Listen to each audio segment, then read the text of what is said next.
हिमालय की एक निर्जन कंदरा के विषय में लोक विश्वास प्रचलित है कि वहाँ एक अदृश्य घंटा केवल उसी साधक को सुनाई देता है जिसने हृदय में क्षमा को स्थान दिया हो।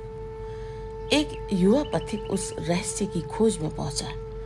उसने वृद्ध तपस्वी से पूछा, गुरुदेव, क्या क्षमा अन्याय को स्वीकार करना है?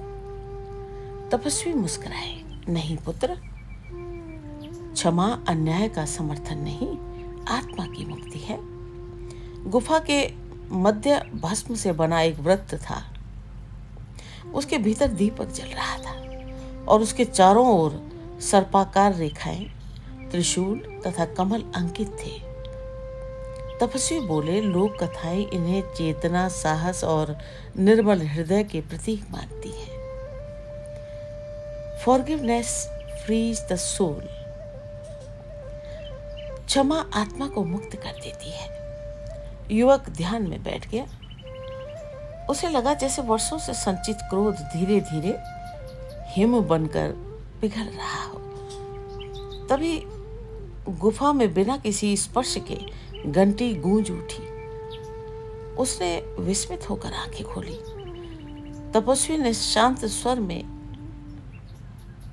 उसे बताया,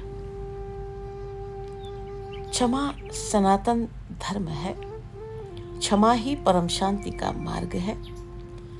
जहाँ क्षमा रहती है वहाँ ईश्वर का निवास माना जाता है। लोक परंपरा कहती है कि उस क्षण गुफा की दीवारों पर स्वर्णिम आभा उभरती है। यद्यपि इसका कोई प्रत्यक्ष प्रमाण नहीं, साधक ने भी कमल की पंखुड़ियों जैसी प्रकाश रेखाएं देखी। वे बाहर नहीं, उसके भीतर खिल रही थी। Light begins with in.